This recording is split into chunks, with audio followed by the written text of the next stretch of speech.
Paano ba magmahal na hindi masaktan? Ang ganda po niyan, no? How to love that does not hurt. Is it possible? Yan po yung explore natin, yan yung pag-usapan natin. At ang inspirasyon ko po dito ay yung sinabi ni Padre Pio. Kilala niyo po siya. Napakaganda nung kanyang aral. Sabi niya, beneath the cross of Christ, one learns how to love. Kasi alam niyo po, tayo ay pinag-aral, ang dami natin pinag-aralan, pero ito yung bagay na nakalimutan, na tinuro sa atin. Tinuturuan tayo ng religion, amen? Tinuruan po tayo ng values. Pero wala po talagang subject ng pagmamahal, love 101.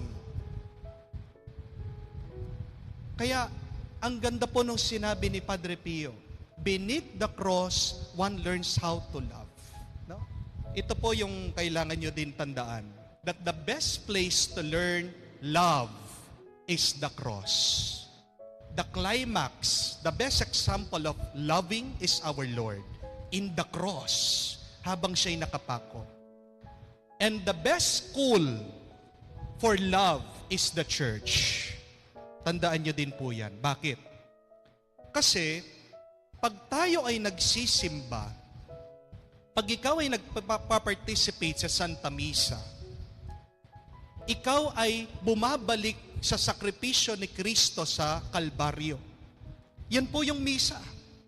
Pag tinataas ng pare ang hostya, ang dugo, kailangan yung alalahanin na parang tayo ay pumapanik ulit sa Kalbaryo at naaalala mo yung sakripisyo ni Kristo sa krus. Diyan ka dapat matutong magmahal. Hindi lahat ng mga sumusunod kay Kristo ay totoong nagmamahal.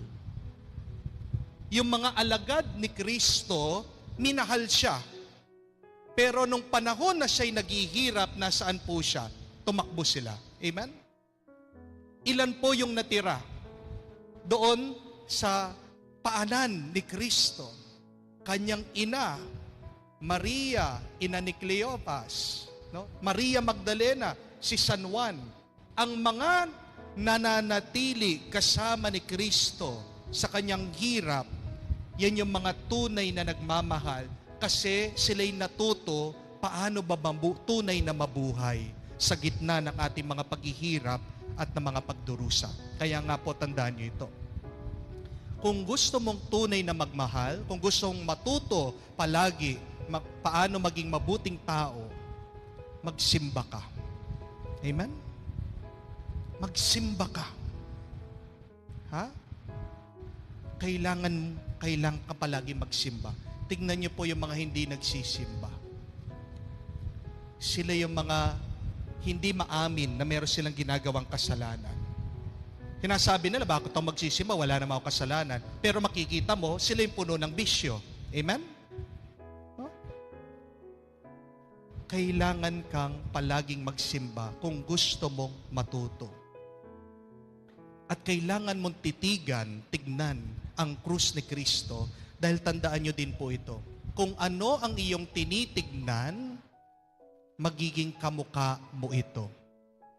Dahil sabi po ni San Antonio de Padua, actions speak louder than words. Natututo po tayo hindi lang sa pandinig. Natututo tayo talaga sa pagtingin. Kaya nga po, sabi nila, ang kailangan sa simbahan natin, hindi po maraming marunong magsalita. Hindi po maraming preachers. Ang kailangan natin sa simbahan, mas maraming tagapagpatotoo. Witnesses. Oo nga naman, karanasan niyo po ito, di ba?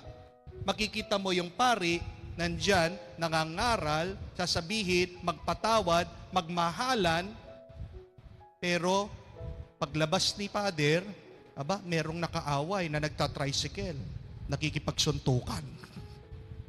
Papaniwalaan mo pa kaya siya?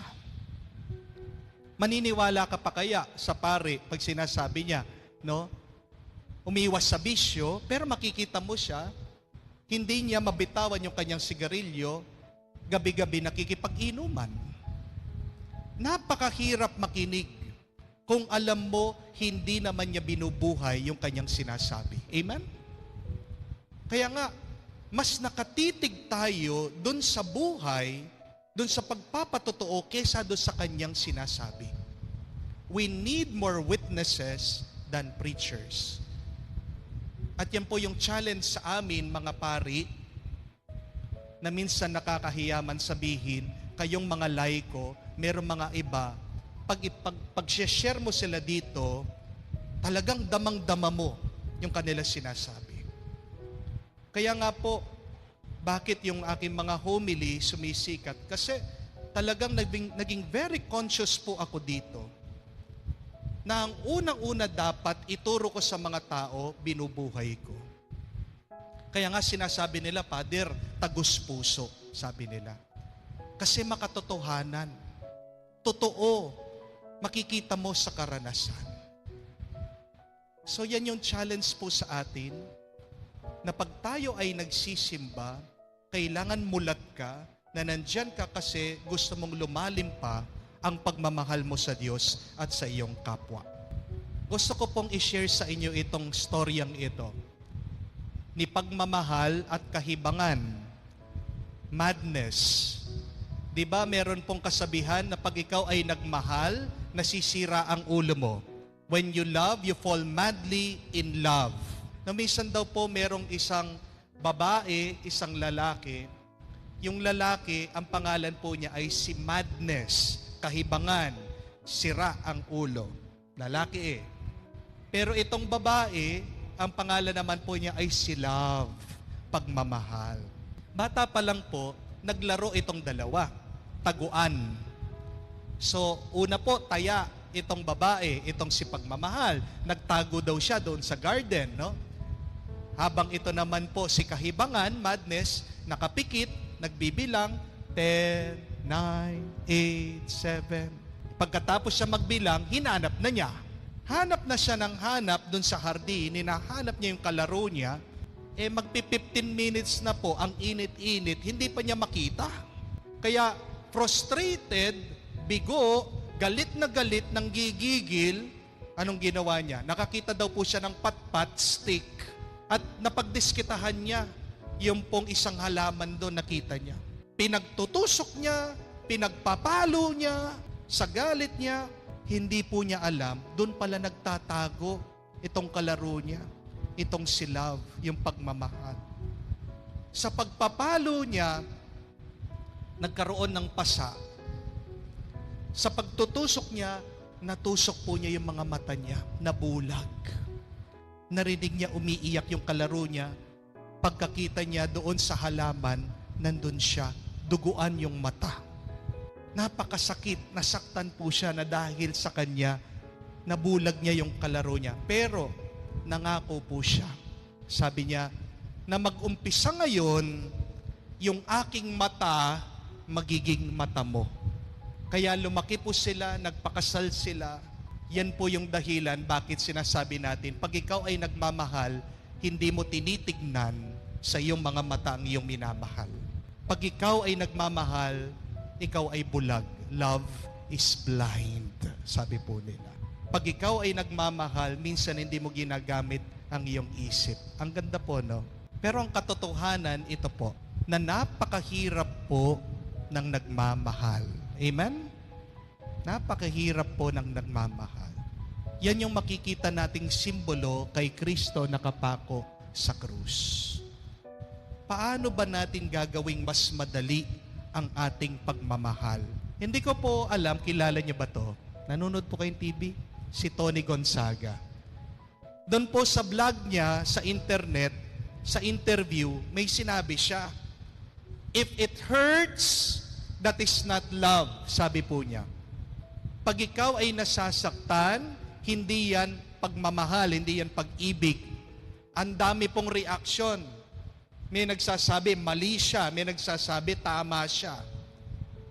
Ano po sa tingin niyo? Na pag ba ikaw ay nagmamahal, dapat hindi ka nasasaktan? Pag daw nasasaktan ka na, hindi na pagmamahal yan. Tignan po natin. Yan po yung ating pag-usapan dito sa ating Lenten Recollection. So, unahin po natin tingnan, pag ba pinag-uusapan nating pagmamahal, ano ba yan? Palagi nating ginagamit, how can we simply define love? So, para po sa akin, meron tatlong bagay kailangan yung tandaan. The first one, that when we speak of love, sometimes what we mean is human love. Yan po yung tinatawag nating give and take. Business po yan. Magiging mabuti ako sa iyo, magiging mabuti ka sa akin. So, give and take. Give and take. Di ba? Ganyan din naman po yung expectation natin sa inyong mga mag-asawa, sa inyong mga anak, no? Anak, pinag-aaral ko kayo. Sana naman magugas kayo ng pinggan, no? Yung iyong asawa, nagtatrabaho ako. Sana naman pag uwi ko, meron akong madatnan na pagkain. Give and take, give and take. And that is perfectly normal. Wala pong masama dyan. Pero, ang matatawag po natin dyan ay business, negosyo. Di po ba? Nagbabayad ako, ito yung pera, bigay mo sa akin yung serbisyo. That is a human kind of love. Meron pong pangalawa, masama. Ang tawag po natin dito, lust. And what is lust? Take and take. Ikaw lang, ako lang, yung makakapagpasarap sa akin. Wala kang pakialam kung pagod siya, wala kang pakialam kung wala na siyang maibibigay, wala kang pakialam kung ano nararamdaman niya, basta't yung gusto ko, ibigay mo sa akin. Ganyan po, take and take, take and take. Walang konsiderasyon dun sa nararamdaman o nararanasan ng iba. It is a selfish kind of love. Third po, pangatlo, ito naman po yung sa Diyos. Divine kind of love, true love. It is give and give, give and give. Nagbibigay na nagbibigay. Father, posible po ba yan kung wala na akong maibigay? Posible po. Paano magiging posible yan? Tandaan niyo po ito. Basta't huwag kang mawawala, nananatili sa Diyos. Bakit meron mga iba sa atin nagsasawa? Bakit meron mga sa atin nauubusan? Kasi nagdidepende tayo sa ating sariling lakas, nagdidepende tayo sa sarili nating kakayahan, pero nakakalimutan natin ang ating ugnayan sa Diyos. Napakarami po nagtatanong din sa akin, Father, bakit hindi kayata nauubusan ng sinasabi? Saan niyo po kinukuha yung mga sinasabi niyo? I pray. I pray. Hindi naman po ako lalabas dito, hindi naman po ako magsasalita na hindi po ako nagdasal. I really pray. At alam niyo po kung ano yung pinagdarasal ko sa Diyos, every time na mag-talk ako, every time na mag-homily ako, napansin niyo po, nanonood kayo ng mga video ko, wala po akong kopya. Kung meron man po, small note, ayaw ko man po tignan Kahit man po dito sa aking wala pong mga text dito, mga konting lang po. Ang pinagdarasal ko po palagi bago ako mag-homily, bago ako magsalita. Dalawa. Sinasabi ko, Panginoon, ano po yung gusto nyong sabihin sa mga tao? Ano po yung gusto nyong sabihin sa mga tao? Minsan po, wala po akong homily talaga. 5 minutes, nakaupo na po ako doon, wala talaga, sabi ko. Pero palagi ko po sinasabi yan sa Panginoon, Lord, what do you want me to say to these people? At bigla-bigla po, habang ako'y nagbabasa ng Ebanghelyo, doon po, biglang lumalabas. Pangalawa, sinasabi ko po pag nagdarasal ako, Lord, give me powerful words. Lord, give me powerful words. May kapangyarihan po ang pagdarasal. May kapangyarihan po ang pananatili sa Diyos. Ang ganda po nung nabasa kong quotation dahil problema po ngayon yung gera, hindi po ba? No, gera. Sabi po niya, a church on its knees is more powerful than an army on its feet. Tandaan niyo po yan. A church on its knees is more powerful than an army on its feet. Mas makapangyarihan ka pag ikaw ay nakaluhod kaysa sa ikaw ay nakatayo, naglalakad. Ano man ang iyong problema, pinansyal, diyan sa iyong katawan, sa iyong mister, sa iyong mga anak. Bago ka tumayo, bago ka magsalita, bago ka maghanap ng paraan, kneel and pray. That is more powerful than you standing up, going about, finding things that can help you. You can give and give, hindi ka kauubusan kung ikaw ay nananatili sa Diyos. Palagi tayong nagsisimba. Ang dami nating nababasang ganyan. Hindi nauubusan ng tinapay, hindi nauubusan ng alak, hindi nauubusan ng lakas ang ating Panginoon. Saan nanggaling yon? Dahil siya at ang Ama magkaugnay. So ask that question. How is your relationship with the Lord? Kumusta yung iyong ugnayan? Ano ba madalas ang nangyayari sa iyong buhay? Mas madalas ba yung paglalakad mo, pagtatrabaho mo, o kumusta naman yung iyong pagluhod? Anong sabi din ni Mother Teresa sa atin? When you are not busy, pray for 1 hour. When you are busy, pray for 2 hours. Sabi niya, kakabigla. Kung kailan ka busy, kung kailan wala kang oras, sinasabi ni Mother Teresa sa atin, you should make the time to pray. And why is that? Because of this. When you pray, you become unlimited.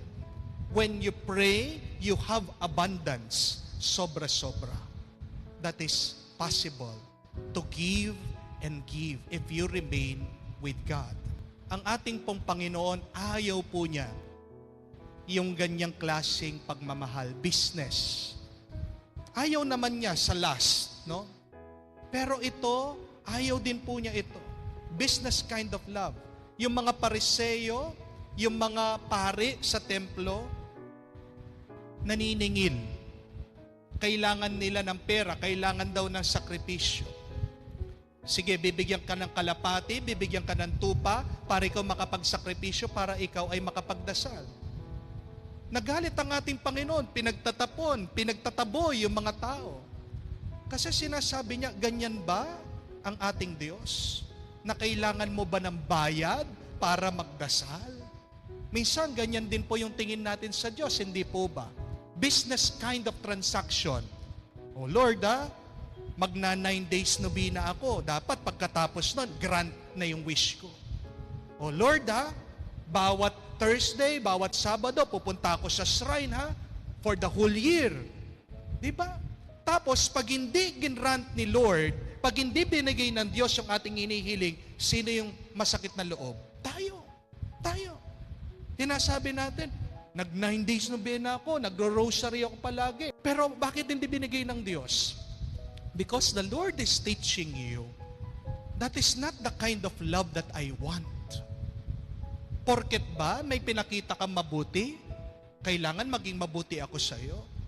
Baka makalimutan natin ang ating Panginoon, napakabuti niya, anong ginawa sa Kanya? Pinagbabato. When you expect something in return, that is not love, that is business. Kaya nga, napakaganda nung panalangin din po ni San Ignacio, to give without counting the cost. When you start to count the cost, pag kinakwentaan mo na, ano ba yung naging gastos ko dito? Hindi ka na nagmamahal. Ikaw ay nagbi-business na. Mag-ingat po kayo. Hindi gusto ng ating Panginoon yan. Kaya nga, ang susunod na tanong, why do we love? Bakit ba tayo nagmamahal? 3 sagot lang po. Tandaan nyo ito. Bakit tayo nagmamahal? Bakit kailangan nating magmahal? Una, dahil ito ay ang dahilan bakit ginawa tayo ng Diyos. It is our purpose. The second is, it is our decision. Pinili natin. Pangatlo, it is a miracle. Isa itong milagro. It is a grace from God. Iisa-isahin po natin. The first one, ikaw ay nagmamahal. Kailangan mong magmahal. Dahil yan ang dahilan kung bakit ginawa ka ng Diyos.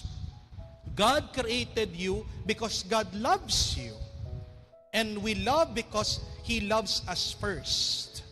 Hindi ka pwedeng hindi magmahal dahil nakatanggap ka ng pagmamahal. Tandaan niyo po yan.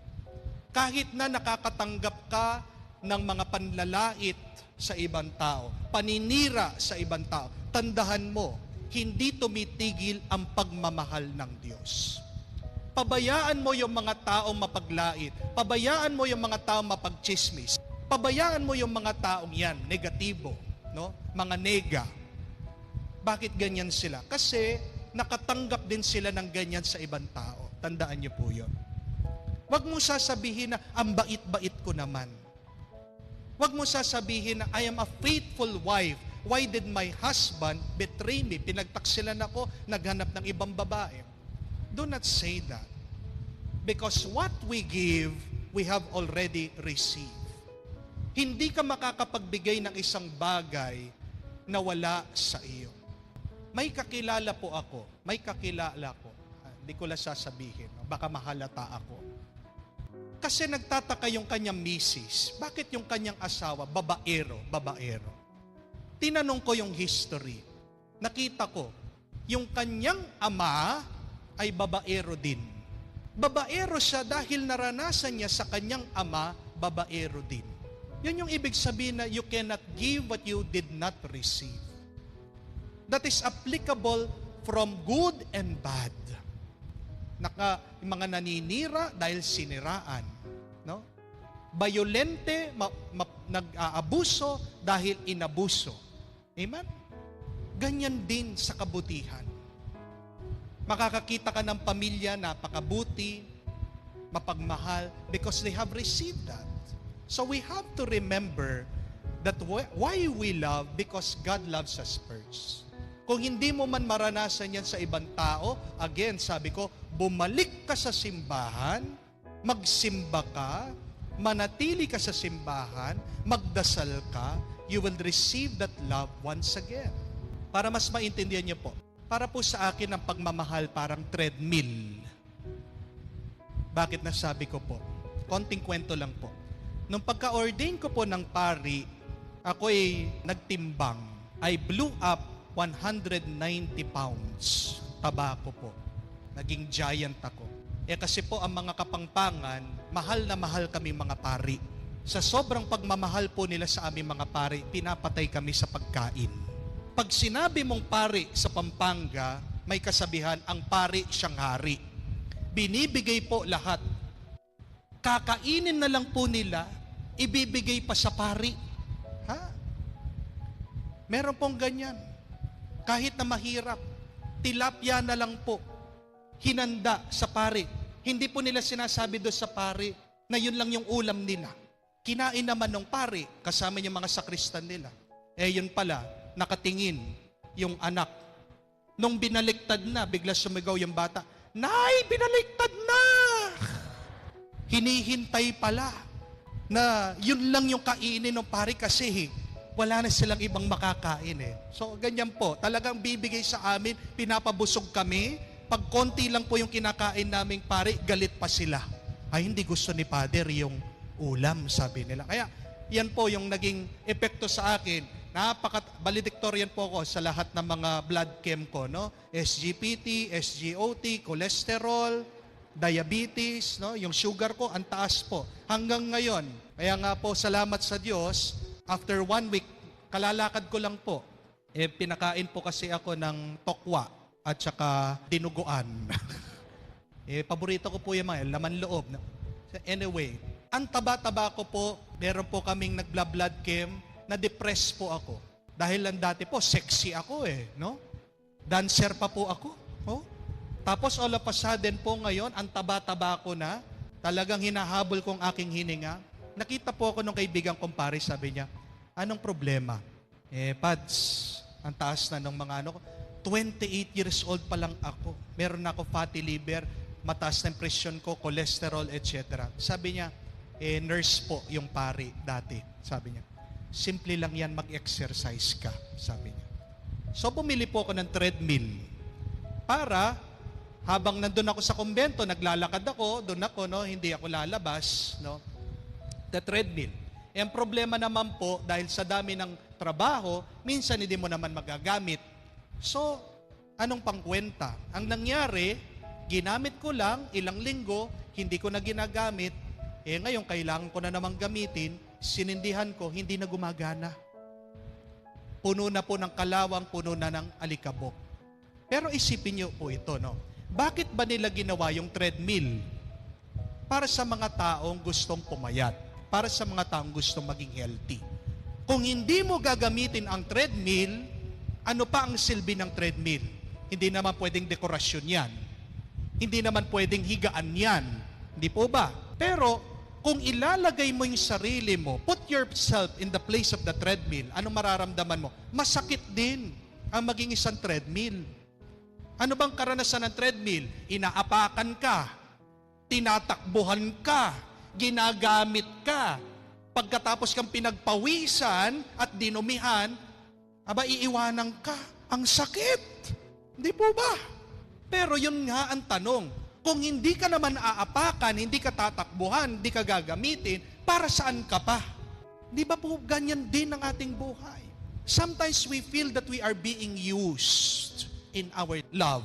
Pero kung hindi ka magmamahal, para saan pa ang iyong buhay? Tandaan niyo po yan. Yan yung ibig ko sabihin that why we love, it is because of a purpose. May dahilan. Yan yung ginawa ng Diyos para sa iyo. Bakit pa tayo kailangan magmahal? Kailangan nyo din po tandaan ito. Because it is our decision to love. Pinili mo. Pag hindi mo pinili, hindi ka tunay na nagmamahal. Ha? Halimbawa po, meron ako nilagay dyan na ahas. Meron po kasi akong kaibigan na pare, ang hilig sa mga exotic animals. Napakarami niyang ahas. Nagtataka ako, bakit sa dami-dami pa ng mga pwede niyang alagaan, ahas pa? Nung minsan pinapakain po niya yung mga ahas niya ng daga. Nangingilabot po ako, nanginginig ako pag nakikita ko yung mga ahas. Kinakain yung daga, yung pong ahas, ilang araw na talagang ilang linggo na hindi kumakain, gutom na gutom. Pagkabukas pa lang po nung kanyang kulungan, biglang lumundag ba naman po, tinuklaw yung kaibigang kumpare. Kinagat. So nakakagat po siya. Pero makikita ko po yung kaibigang kumpare, wala man po sa kanya. Kahit na kinagat siya, inalis lang niya, no? Napakabagal lang niya inalis. Nilagay niya ulit doon sa kulungan, nilagyan niya ng daga. Hindi ko maintindihan, sabi ko, kinagat na, hindi naman sila maganda, pero siya nagagandahan. Siya, love na love niya. Bakit? Hindi ko maintindihan. Hindi rin niyo po maintindihan. Bakit? Hindi niyo kasi piniling magmahal ng mga ahas. Amen? Hindi ko pinili, hindi ko gusto. Ganyan din po nung nag-lockdown. Kita niyo po, mga halaman. Hindi ko alam kung sino mga plantito-plantita dito. Meron po akong kaibigan. Pinagmamalaki niya yung mga halaman niya. Meron pa mga pangalan. Tapos pinagmamalaki, Father, ito, isang dahon lang nito, 5,000. Ha? 5,000? No? Hindi ko maintindihan bakit ginagastusan. Only she can understand that. Why? Because she chose. Pinili niya. Ito yung gusto ko. Ganyan din po. Dumarami yung mga fans ko. Hindi ko po maintindihan. Bakit sa dami-dami ng mga pari, akong pinili. Bago pa po ako sumikat yan sa YouTube, Facebook, marami na rin po. Nakakapagtaka yung mga fans club ko, puro mga matatanda. Matatanda, minsan byuda. Nung minsan nga po, nabigla ako, merong mga followers dumating sa simbahan. No, very excited, nagpa-picture po sa akin. Nabigla ba naman po ako, bakit? Pagkatapos ng mga picture ng isang babae, niyakap po ako, hinalikan ako. Tapos sabi pa sa akin, Father, wag po kayong mag-alala. Naka-face mask naman po ako, sabi niya. Sabi ko, marami pang mas gwapong pari sa akin. Marami pang mas marunong na pari sa akin. Pero bakit akong pinili? Akong gusto nila eh. Akong pinili nila. So remember this, when you make a choice, you are in heaven. But when you are doing something that you are forced to do, you are already in hell. Amen? Amen? Nay, ano yung gusto niyong pagkain? Lilibre ko kayo mamaya. Ano pa paborito niyong pagkain? Sige. Dinuguan, ha? Paborito din niyo, no? Kung bumili ako ng dinuguan, tapos kinutsara ko yung dinuguan, susubuan ko kayo, gusto niyo po ba? Okay lang po. Kung pwepwersa ko po yung kutsara sa inyo, gusto niyo po yun? Hindi na. Tingnan niyo po. Kahit na gusto mo yung dinuguan, pero kung doon sa panahon na ayaw mo namang kainin, di ba? Hindi mo naman pinili yun. Pag pinepwersa sa iyo, kainin mo to, ayaw ko. Ano po ba yun? Langit o impyerno? Kailangan nyo tandaan yan. Na ang impyerno ay hindi isang lugar. Ang impyerno ay isang karanasan na ginagawa mo ang isang bagay na hindi mo pinili. Diyan nyo maiintindihan, ha? Ito, maliliwanagan kayo dito. Kung bakit si Adan at si Eva, kahit na nasa paraiso sila'y umalis. Kasi hindi nila pinili ang paraiso. Aanuhin ng Diyos na nandito sila, kahit na napakaganda, hindi naman pinili. Ang pinili nila magkasala. So, heaven is useless if you do not choose heaven. Amen? Siguro po, mayroong mga karanasan yung iba sa inyo dyan na kumuha ng katulong, kasambahay. Binibigay mo na lahat ang sa kanya, no? Libreng pagkain, meron ng kama, may bonus pa. Kung saan ka pupunta, nandun din siya. And then all of a sudden, tatakasan ka, aalis na lang. Sasabihin mo, ano pa bang ayaw niya dito? Nandito na lang lahat. Bakit umalis pa? Because she did not choose to be there. Amen? Kayo po, nandiyan kayo nakikinig sa akin. You chose to be here, that is why you're happy. Amen? Why do we love? Because we chose it. Pinili mo. Pag wala na yon, pag hindi mo na pinipili, patay. Ganyan din po, napakahalaga sa marriage, sa kasal. Hindi ibig sabihin, pag kinasal ka na, wala ka ng choice. Pwede kayong magkahiwalay. Sinasabi ko po yan sa homily ko. You can separate. But that is the only last choice. Pag kinasal kayo, ang mahalagang tandaan, araw-araw dapat pinipili mo itong taong ito, mamahalin ko. Kung mahirap siyang piliin araw-araw, anong gagawin? Magdasal ka. Magpatulong ka sa Diyos. Last po, why do we love? Anong dahilan? Ito po ay dahil sa isang milagro. It is a miracle when you love. Napaka-imposible. Minsan, nagsasawa ka na. Minsan, gusto mo na sumuko. Pero why do you keep on going? Because God sustains you. God is helping you. You have to believe that. Hanapin niyo po ito. Proverbs 30, verse 18 to 19. Napakaganda na kasulat. Sabi niya, there are 3 things that I am amazed to, 4 things that I do not understand. 3 bagay ako'y namamangha, 4 na bagay hindi ko maintindihan. Una, paano ang agila, paano ang ibon nakakalipad?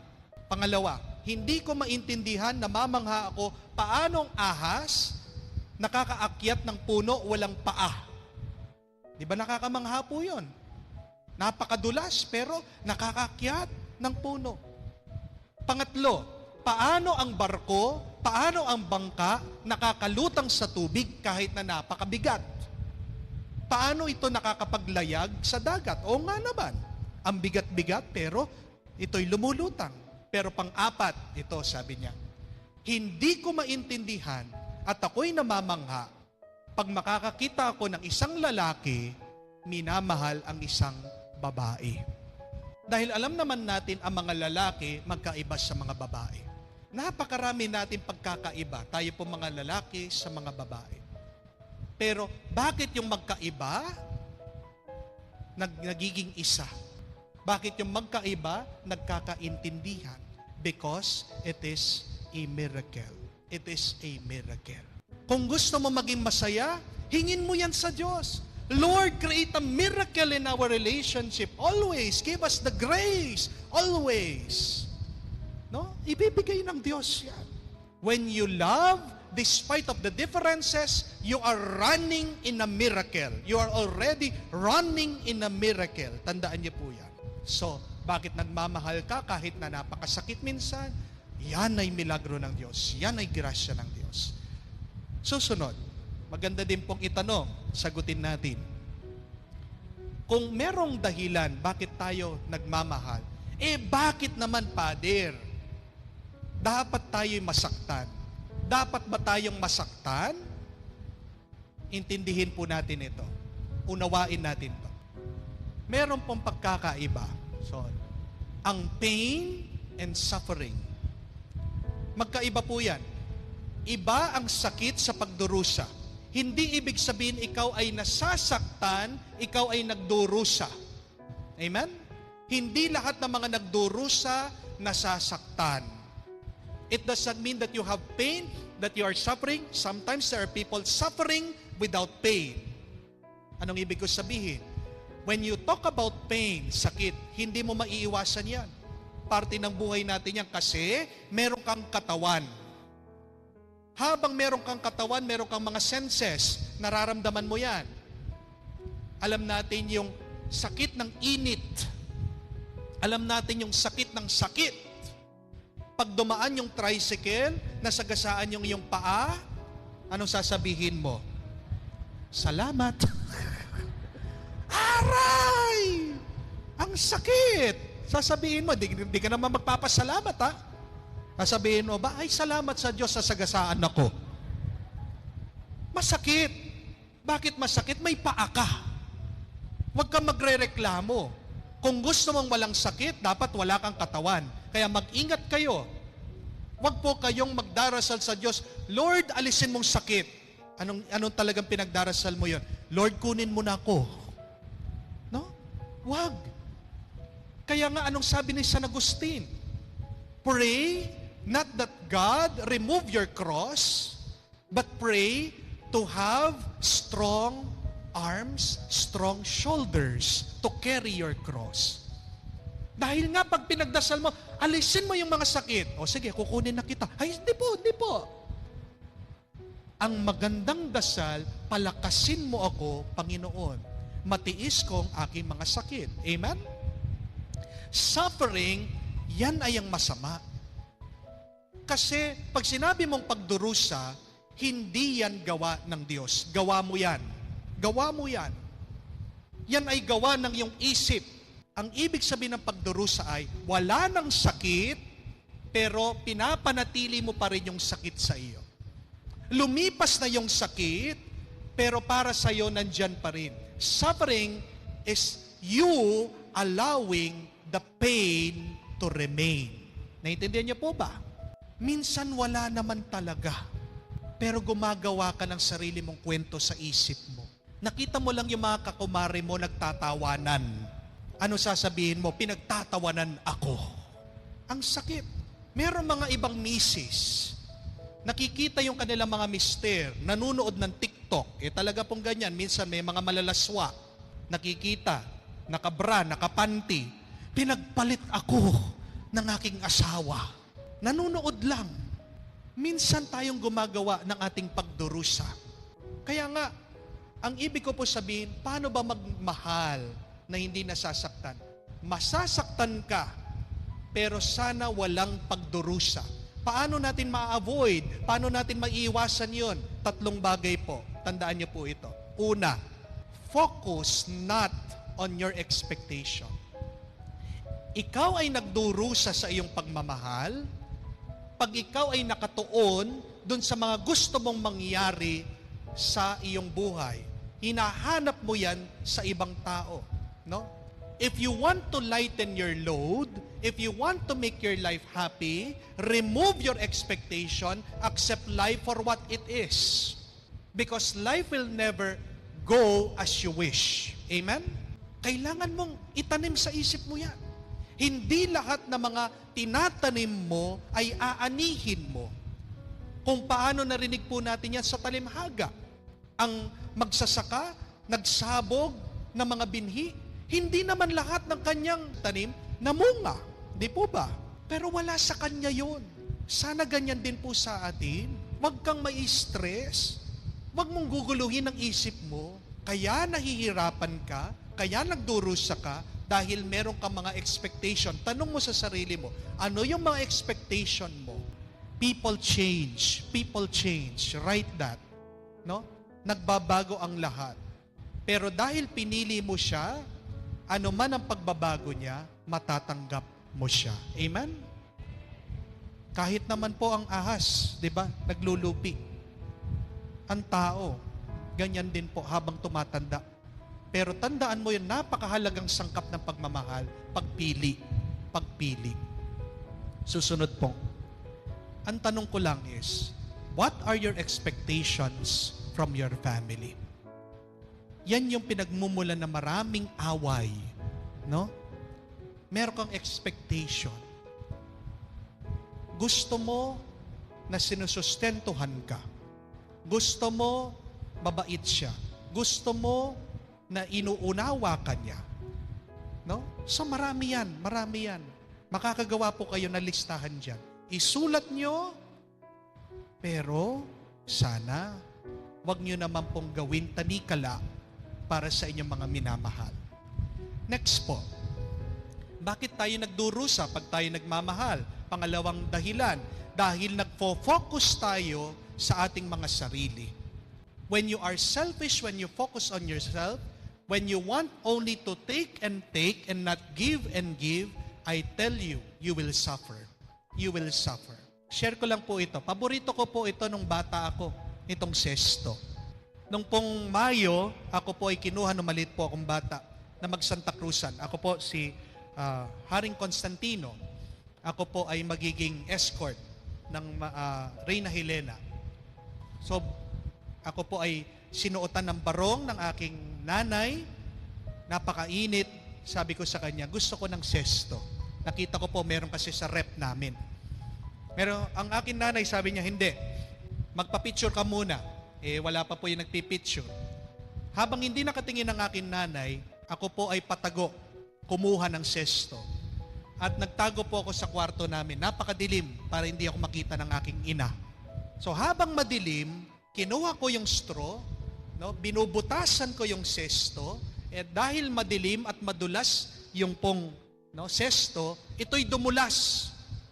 At sakto po, tinamaan yung aking braso. Tumusok. Gusto ko po sumigaw, gusto kong umiyak, hindi ko po magawa. Bakit? Maririnig ako ng aking ina, mas masakit ang aking mararanasan. Papaluin ako. Sinabi niya, mamaya. Ang tigas ng ulo ko. Bigla-bila, tinawag po ako. Papapicture na, patay. Kaya ang ginawa ko, talagang pinakatago-tago ko po. Doon po sa picture ko yung maliit na tuldok ng dugo nandun. Smile, smile. Kahit na talagang nakangis-ngis po ako, ang sakit. I was trying to smile, pero talagang nararamdaman ko po, I still have the scars. Meron po akong peklat. At palagi pag nakikita ko po yun dito, sinasabi ko, bagay mo. Ang takaw mo kasi, bagay mo. Kasi, sinabihan ka, hindi ka nakinig. Bagay mo. Yan yung kabayaran ng pagiging makasarili. Tandaan niyo po na may kabayaran ang pagiging makasarili. Yung mga taong nagkakasala, sila yung mga taong gumagawa ng kasalanan, kinukumbinsi nilang kanila sarili, walang mangyayaring masama sa akin.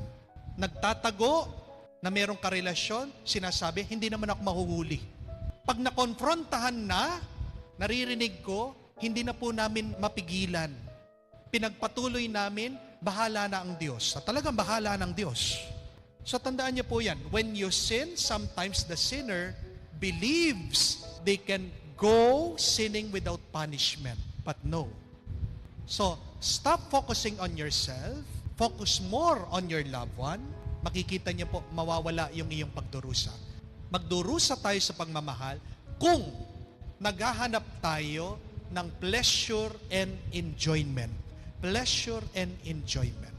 Yung pong mga mag-graduate, di ba? Ang pangarap nila, panaginip nila, makapag-graduate. Ang saya-saya, pati po kayong mga magulang. That is the highest moment, pinakamasaya, makapag-graduate lang, Father, masaya na kami. Pero pagkatapos nun, masaya pa rin ba? Diyan na mag-uumpisa, maghahanap ng trabaho. Makakakita ng trabaho, ayaw naman yung trabaho. Nagdurusa. Kasi hinahanap yung pleasure. Hindi dapat pleasure, enjoyment ang hinahanap natin, mga kapatid. Anong dapat hanapin natin? Write this down. It should be contentment. It should be peace. And what is contentment? It is being grateful for what you receive. It is being grateful for what you receive. Do not make happiness your end goal. Tandaan nyo din po yan. Napakarami sa atin, tatanong mo sila, ano ba ang gusto mo? Gusto ko lang po maging masaya. Gusto ko lang po maging masaya. Hindi. Pag ganyan ang iyong goal, panaginip sa buhay, you will always be depressed. Because life is not always happy. Life is not always filled with happiness. The formula of life is 90% happiness and 10% misery. But the problem with us is, we focus on the 10% misery and we make it 100%. Di po ba? Napakaraming maganda nangyayari sa iyong buhay, but you still focus on what is lacking. Ano ba yung wala sa iyong buhay? At yung 10% na wala sa iyo, ginagawa mo 100% buong buo. Hindi po ganyan. Huwag mong gawin panaginip ang tuwa, ang saya. But rather, write this down. Make happiness your tool. Use happiness in your life. Gamitin mong tuwa. Pwede kang maging masaya ngayon. Pwede. Pero bakit hindi ka nagiging masaya? Kasi hindi mo pinipiling maging masaya. Amen? Napakarami sa atin nag-iipon ng pera. Totoo po. Nag-iipon ng pera. Pero hindi magamit-gamit ang pera. Bakit? Paano na? Pagdating ng araw. Yun nga Pagdating ng araw, mamamatay ka din. Hindi natin matanggap yun. Kailan mo gagamitin yung pera pag malapit ka na mamatay? May kakilala po akong ganyan. Save ng save. Save ng save. Kumain man sa fast food, ayaw. In-check po kasi. No? Nagsasave. Nung malapit ng mamatay, full of regrets, nagsisisi. Napakaraming pera, hindi man nag-enjoy. Enjoy it and be thankful for what you have. Always. Always. That is contentment, that is peace. So wag mong habulin yung nakakapagpasaya sa'yo. Ang gawin mo, maging masaya ka ngayon kahit na wala pa yan yung iyong hinahabol o gusto sa iyong buhay. God gave you the ability to be happy. Amen? So you can choose, please choose to be happy now. Susunod po, kahuli-hulian. Yung sinasabi ni Padre Pio, beneath the cross of Christ, we can learn how to love. Ayan, yung model natin ng tunay na pagmamahal. Uulitin ko po, pag ikaw ay tunay na nagmamahal, merong sakit pero walang pagdurusa. There will be pain but not necessarily suffering. So anong tinuturo ng krus ni Kristo sa atin? 3 bagay makikita natin. Una, open hands. Wala kang krus na makikita na ang kamay ni Kristo ay nakasara. Nakabukas ito. Kahit na pinako ito, no? Pwede naman siya magpapako sa sobrang sakit. Ito ay sasara, no? Holding on to the nails. But see, despite of the pain, Jesus chose to show us, open your hands. In the midst of your pain, open your hands. Sa gitna ng iyong sakit, buksan mong iyong mga palad, buksan mong iyong kamay. At anong ibig sabihin na nakabukas na kamay? Ibig sabihin ito ay pagbibigay. Pag nakasara ang iyong mga palad, pag nakasara ang iyong mga kamay, anong ibig sabihin yan? Both hands close. You are ready to fight. And you are selfish. Ikaw ay makasarili. Ikaw ay madamot. Jesus opening His hands, what does it mean? He is generous. See, this is what true love is. It is giving. It is surrendering. Pag-aalay, pag-uubaya sa Diyos. And remember this, it is better to let go than to hold on. It is better to let go than to hold on. Subukan nyo man po. Mga kamay nyo. Sara nyo. Sara nyo. Dalawang kamay. Sara nyo. Ngayon, mahigpit na mahigpit. Sige, pakasara nyo. Mahigpit na mahigpit. Manggigil kayo. Buksan nyo po, paunti-unti. Buksan nyo paunti-unti. Ano po yung naramdaman nyo? Diba? Napakagaan. Napakaginhawa. Pag ikaw ay nakakapit pa rin sa iyong mga nakalipas, pag ikaw ay nakakapit sa iyong mga kayamanan, pag ikaw ay nakakapit sa iyong mga expectation, expect to get hurt, expect to suffer more, magdurusa ka. It is better to let go than to hold on. Pangalawa, makikita nyo din po na dito sa krus ni Kristo, wala po siyang tinatagong sugat. The next lesson is, to truly love, you must open your wounds. You must show your wounds. Pag ang isang tao, hindi kanya matanggap kung sino ka, yung iyong mga pagkakamali, yung iyong kakulangan, hindi ka mahal niyan. Ginagamit ka lang niya. Amen? Pero kahit na doon sa iyong imperfections, kahit na sa iyong pagkukulang, sa iyong pagkakamali, yan yung mga wounds, sugat natin. Kaya ka pa rin niyang yakapin, kaya ka pa rin niyang tanggapin, yan yung tunay na pagmamahal. Pinakita ng Diyos sa atin yung mga sugat niya para sabihin niya sa atin, kung talagang mahal niyo ako, sige nga, kaya niyo bang mahalin ito? Puno ng sugat? Kaya niyo ba ako sundan? Kaya niyo ba ako sambahin? Napakaganda po nung nabasa ko, quotation galing sa mga Hudyo.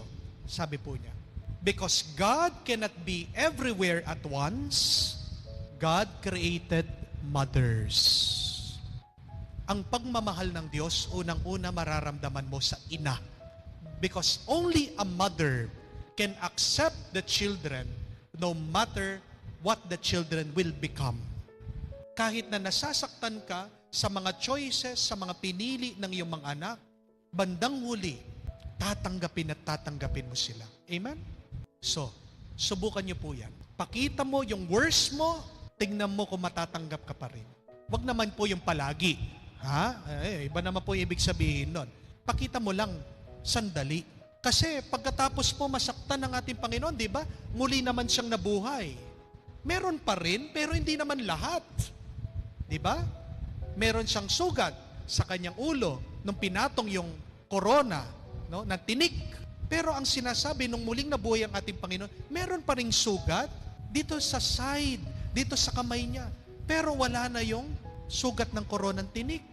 You can show your imperfections, pero wag naman po yung araw-araw. Pakita mo, subukan mo lang. Pero pagkatapos nun, sana, yung naman kabutihan, yung tunay na magandang pagkatao, kalooban, yung pakita mo. Ibig lang sabihin, tatanong mo sa kanila, papakita mo, susubok, kayang ba tanggapin ito? Kayang ba tanggapin ito? Pinapakita din sa atin sa krus, ng tunay na pagmamahal, nagbubukas ng puso. One who truly loves opens their heart. Nung daw po namatay si Kristo, kumuha po ng sandata at tinusok sa kanyang tagiliran. And out from the heart of Jesus, that is the divine mercy, out of it flowed blood and water from the heart of Jesus. Binuksan yung kanyang puso. Pero sa totoo, bago pa siya namatay, binubuksan na niya ang puso niya habang siya'y nakapako sa krus. At anong ibig sabihin ng pagbubukas ng puso? Ito'y pagdarasal. Prayer is the opening of one's heart to God. Wag lang po sana mga bibig nyo ang buksan nyo pag kayo ay nagdarasal. Buksan nyo ang inyong puso pag kayo ay nagdarasal. Narinig nyo po, maririnig nyo yan sa 7 palabras. Yung mga salita ni Kristo, sabi niya, my God, why have you forsaken me? Hindi po pagrereklamo ito. Ito po ay galing sa Salmo, no? Na nagdarasal sa Diyos. Sinasabi niya, Father, forgive them for they do not know what they are doing. Pagdarasal. Kung tunay ka nagmamahal, ibig sabihin ikaw dapat ay nagdarasal. Dahil sabi din po sa Ignatian spirituality, no? Turo ni San Ignacio, the fruit of prayer is love. Ha? Ang bunga ng pagdarasal, palagi pagmamahal. Meron po akong kakilala, may problema siya sa kanyang asawa. Wala siyang ibang ginawa kung hindi palaging magdasal. Nag-holy hour. Kaya napaka-strong po niya, napakalakas niya. Kayang-kaya niya. Pero alam niyo po, napansin ko, ang ganda-ganda niya. Sabi ko, ito siguro yung epekto ng pagdarasal. Gumaganda ang nagdarasal. Kahit po sa Bible, makikita niyo yan eh. Nung si Moises, nakita niya ang ating Panginoon, si Yahweh, ano daw po yung naging muka ni Moises? It shone like the sun, no? Glowing, gumwapo. Itong si Moises, tandaan niyo po yan, nakakaganda ang pagdarasal. Amen? Naniniwala po kayo doon? Palagi po ba kayo nagdarasal? Tignan niyo nga po yung katabi niyo. Gumanda naman. Ha? So, alam niyo na po, ha? Ang sikreto ng mga magaganda at gwapo, pagdarasal.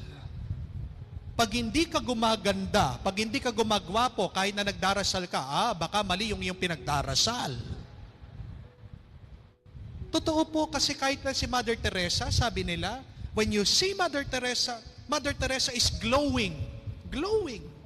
So, magdasal ka. Hindi lang para gumanda ang iyong muka, gumanda ang iyong kalooban. That is very important. People who pray have a good heart. People who always pray are loving people. Ano ang makikita nating pagkakaparehas ng tatlong ito? True love is openness. Pag ikaw ay tunay na nagmamahal, ikaw ay nagbubukas. Binubuksan mong iyong sarili, binubuksan mo ang bagay-bagay. Hindi mo sinasara. You are not closing, you are opening. Makikita niyo po yan, mababasa niyo at maririnig niyo sa Biyernes Santo. Nung namatay ang ating Panginoon, ang tabing ng templo, there is a curtain in the temple dividing the Holy of Holies and the people. Sabi po, biglang nahati itong kortina, itong tabing. Di po ba kayo nagtataka doon sa detalyeng yon? Bakit kaya nahati yung tabing? Ano kayang ibig sabihin nun? Ito po ang ibig sabihin, ang kahulugan. Nung nabuksan yung tabing, nahulog yung tabing, ibig sabihin, binuksan ni Jesus ang grasya ng Diyos maibigay sa mga tao. Dati, ang nakakakita lang, nakikinabang mga pari. Pari lang ang pwedeng pumasok. Abang ngayon, dahil sa sakripisyo ni Kristo sa Kalbaryo, binuksan niya para ang lahat makinabang. Para ang lahat makatanggap ng grasya. Ganyan ang tunay na pagmamahal. Binubuksan mo para mapabuti ang mga tao, makaranas sila ng grasya. Hindi ito pagiging madamot, hindi ito pagtatago, hindi ito pagsasara. That is what true love is. What we learn in the cross. Opening. Open hands, open wounds, open heart. So ang tanong, tama ba si Tony? True love should not hurt. No? Tama na mali. Anong ibig ko sabihin? No? Hindi natin maiiwasan na tayo'y masaktan, pero ang sinasabi lang ni Tony dito, kung tunay ka nagmamahal, mawawala yung sakit na yon. Di po ba? Kung paano palagi natin naririnig ang mga magulang, pagod na pagod ako pag ako'y nagtatrabaho, pero pag uwi ko, makita ko lang ang mga bata, ang mga apo, ako'y nakakaranas ng ginhawa. Nawawala lahat ng pagod ko. That is the reality of our life. There will be pain, but please, do not allow the pain to remain. If you keep on loving, even the pain will ease up, even the pain will go away. Tama na pag ikaw ay nagmamahal, wala dapat pagdurusa, pero hindi mo maiiwasan, masasaktan ka. Pero sana hindi ito maging dahilan para hindi ka magmahal. Dahil sabi ko nga kanina, pag tumigil ka nagmahal, titigil ka rin na pagiging tao. Titigil din ang buhay mo. Amen? So you love. Why? Because you live. We live to love. Remember this. When you get hurt, God is teaching you to remove your wrong idea and experience of love. So pag nananatili pa rin yung sakit at pagdurusa, there's something wrong. Balikan niyo po. Baka meron kang expectation. Baka nagfo-focus ka sa iyong sarili. Baka naghahanap ka ng kapalit, yung tuwa. Binibigay ko ito, bakit hindi ako nagiging masaya? Diba? No? So, our goal in life is not to be happy. Our goal in life is to be content and to be at peace. Huli na lang po. Share ko po ito tungkol sa aking kapatid. Yan po yung aking kapatid. Yan po ako noong na-ordain akong deacon, no? 2012, no? Ako po ay magna 9 years ng pari noong pong March 12. Bago po ako ma-ordain na pari, malapit ako pong ma-ordain na pari, nagkaroon po kami ng problema sa aking kapatid, no? Matalino din po ang aking kapatid. Don't get me wrong. Pero hindi ibig sabihin pag ikaw ay matalino, matalino ka rin magmahal. Yun yung sinasabi ko po kanina about love being mad, na minsan ang mga nagmamahal walang isip. Dahil itong aking kapatid, sa talino niya, nakapagmahal po siya ng tomboy.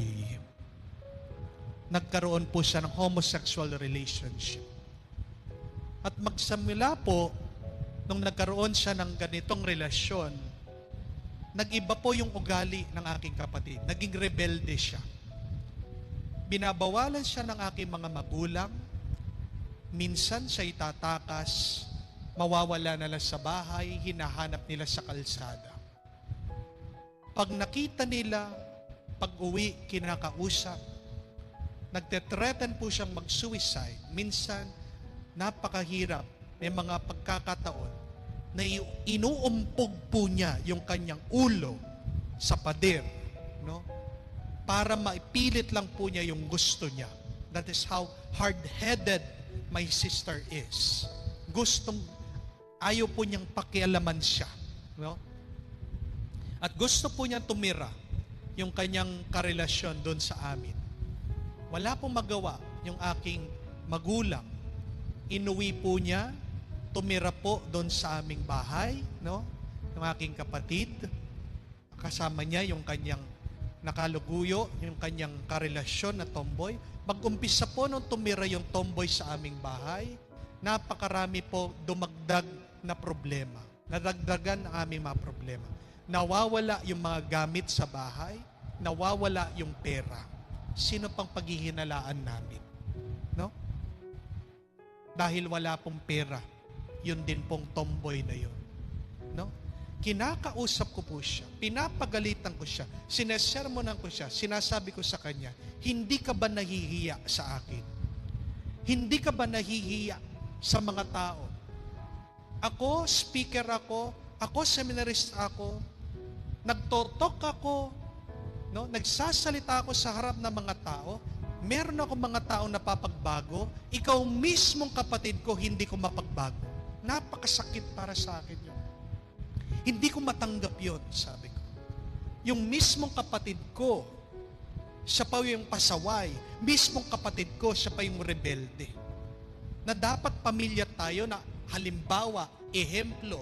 Pero ito ikaw, ginagawa mong miserable yung buhay natin dahil sa iyo. Dahil po doon, mag-aaway kami. No? Tatakas na naman, mawawala na naman, magwawala na naman yung aking kapatid. Ayaw makinig, matalino, pero matigas yung ulo. No? Hanggang hindi po ako tumigil sa pagdarasal, wala po akong magawa. Siguro ang Diyos po gumawa ng paraan.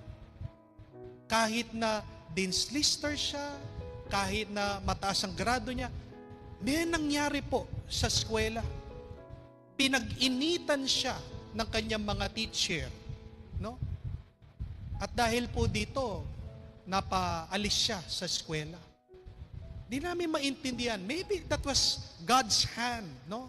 Kamay ng Diyos. Dahil dito, naghanap po siya ng ibang eskwela. Pinasok po namin siya doon sa isang eskwela malapit sa seminaryo namin para binabantayan ko. At dito po umpisang magbago lang yung aking kapatid. No? Nagkaroon siya ng ibang barkada, nagkahiwalay sila ng tomboy, umayos naman po. At nung nag-graduate siya, yan po yung graduation ng aking kapatid, pinasalamatan po niya ako at sabi po niya sa akin, pag ikaw ay na-ordain, ako ang gagastos nung yung damit bilang pasasalamat na hindi ka huminto sa pagdarasal para sa akin. So, sabi ko kahit wala na, yung lang nagbago siya, masaya na ako. No? Pero pinramis po niya yon. Kaya nung nakapagtrabaho siya, yung first po niyang sweldo, no? Agad po niyang inipon para po sa aking ordinasyon. Monthly, iniipon po niya sweldo niya. No? Yung sinosobra po niya, iniipon niya para po sa akin. Kaya nga nung na-ordain po ako, yung next slide, yan po kami, siya yung bumili ng aking damit that is worth 20,000 po. Dahil puno po ng borda. Puno ng borda. Sabi niya, pinakamaganda para sa kuya ko. No? At natutuwa po ako, masaya po ako. No?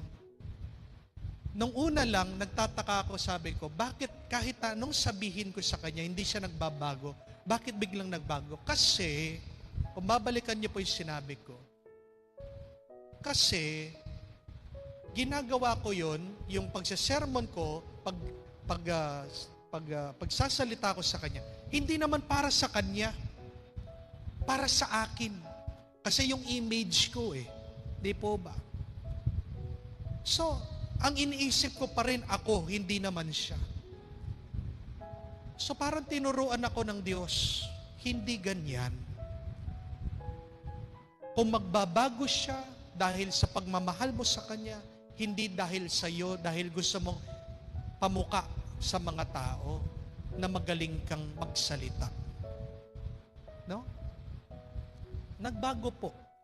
Pinakita ng ating Panginoon, nagbago siya hindi dahil sa iyo, nagbago siya dahil sa akin.